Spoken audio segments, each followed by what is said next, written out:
to Democracy Now!, democracynow.org, the War and Peace Report. I'm Amy Goodman.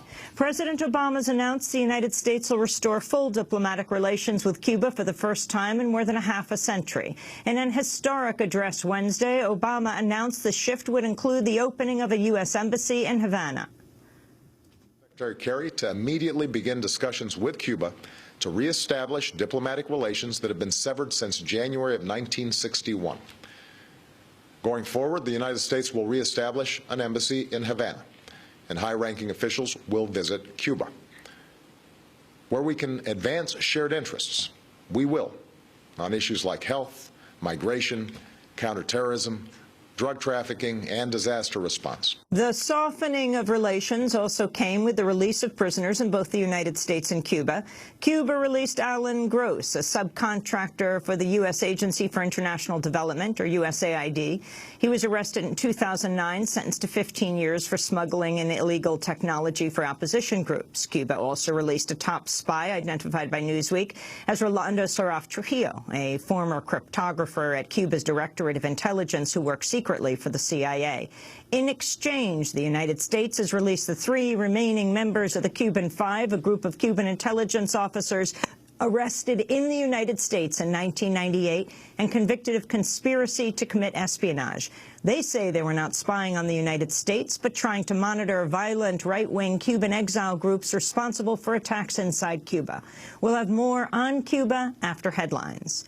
The official death toll from an Ebola outbreak in West Africa is climbing towards 7,000 as a new report faults the international community for its slow response. A report by a British parliamentary committee said the WHO and countries around the world failed to heed clear warnings about the disease's spread. In Sierra Leone, meanwhile, an 11th doctor has died of Ebola as the country has launched house-to-house searches to root out cases in the capital of Freetown. New York State is banning the oil and gas drilling process known as fracking, citing potential risks to public health. Fracking involves blasting sand, water, and toxic chemicals deep into shale rock to release oil and gas, a process which can poison water supplies and pollute the air. Environmentalists have waged a fierce campaign to pressure the administration of New York Governor Andrew Cuomo to render permanent a 2009 moratorium on the practice. Following a 2-year study, Acting Health Commissioner Howard Zucker said fracking was too risky. The potential risks are too great. In fact, they are not even fully known. Relying upon the limited data that is presently available to answer the public health risks would be negligent on my part. I have identified significant public health risks in the current data, and until the public health red flags are answered by valid evidence through longitudinal long-term studies, prospective analysis, patient surveys with large population pools showing that the risks for impact on public health are avoidable or sufficiently low, I cannot support high-volume hydraulic fracturing in the great state of New York. New York will be the first state with major gas deposits to ban fracking. The move will protect reserves in New York's portion of the Marcellus Shale, a massive underground rock formation which stretches across multiple states, including Pennsylvania, West Virginia, and Ohio. Vermont Governor Peter Shumlin has backed down on his promise to create a single-payer health care system in the state. Shumlin first won election in 2010 with a pledge to make Vermont the first state in the country with a single-payer system. But on Wednesday, Governor Shumlin said the tax hikes needed to fund the system have proven too high. I'm not going to undermine the hope of achieving critically important health care reforms for this state by pushing prematurely for single-payer when it's not the right time for Vermont. This is the greatest disappointment of my political life so far, that we couldn't advance this ball as quickly as we had wished. But we shall persevere, we shall get it right, we shall push on. In Arizona, the final undecided congressional race from this year's midterm elections has been called in favor of a Republican candidate. Retired Air Force Colonel Martha McSally has defeated Democratic incumbent Ron Barber. His defeat gives Republicans their 247th House seat in the new Congress, their largest majority in over 80 years. Sony Pictures has canceled the release of a film about a plot to kill North Korean leader Kim Jong-un, following threats against theaters and a hack of corporate data, which officials say was ordered by the North Korean government. Theater companies had canceled showings of the $44 million comedy The Interview, starring Seth Rogen and James Franco. Sony says it has no further plans to release the film.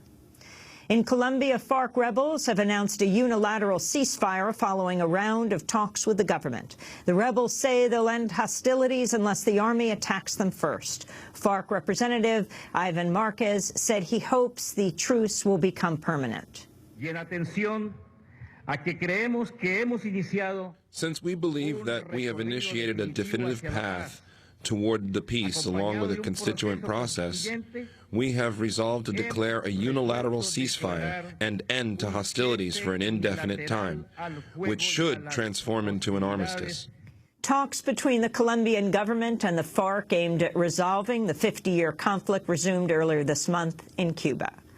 In New York City, protesters gathered Wednesday to mark the 5 months since the death of Eric Garner. Garner died after police placed him in a band chokehold and pinned him to the ground while he repeatedly said, "I can't breathe." A Staten Island grand jury declined to indict Officer Daniel Pantaleo for Garner's death. Demonstrators are also calling for justice in the case of slain African-American Akai Gurley, who died in November after an officer allegedly fired his gun by accident in a dimly lit staircase at a Brooklyn housing project. The officer, Peter Liang, then texted his union rep as Gurley lay dying. On Wednesday, a group of attorneys staged a die-in at a Brooklyn jail. This is attorney Lisa Edwards, and before her, Deborah Wright. We represent clients every single day, and we want them to know that not only are we upset, obviously, is what has been happening with Mike Brown, Eric Garner, and now also what you're waiting, obviously, what's going to happen with Akai Gurley and that grand jury decision.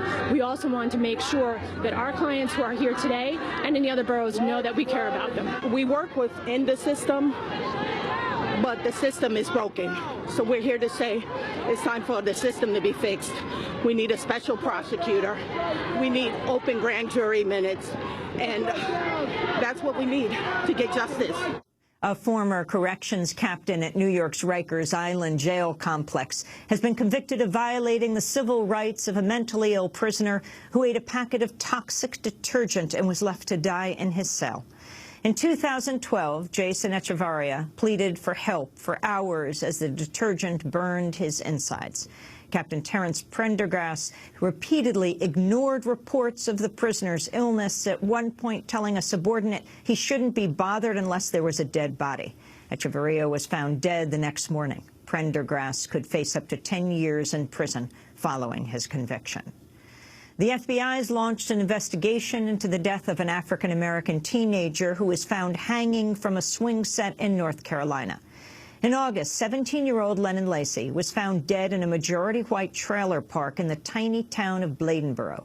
He'd been in a relationship with an older white woman. Local authorities quickly ruled his death a suicide, but his family and the local NAACP have raised the possibility he may have been lynched. They say local police rushed to judgment and overlooked basic questions like why Lacey was wearing someone else's shoes. And in South Carolina, a 14-year-old African-American boy wrongfully convicted of murdering 2 girls has had his name cleared 70 years after he was executed for the crime. In 1944, George Stinney became the youngest person executed in the United States. He weighed less than 100 pounds and had to sit on a phone book to fit into the electric chair at his execution. Stinney was charged, tried, convicted, and executed within 83 days by a jury of 12 white men after his white lawyer failed to call any witnesses in his defense. His family has long said he was forced into confessing. On Wednesday, a judge threw out his conviction, calling the case an unfortunate episode in our history. And those are some of the headlines. This is Democracy Now!, democracynow.org, The War and Peace Report. I'm Amy Goodman.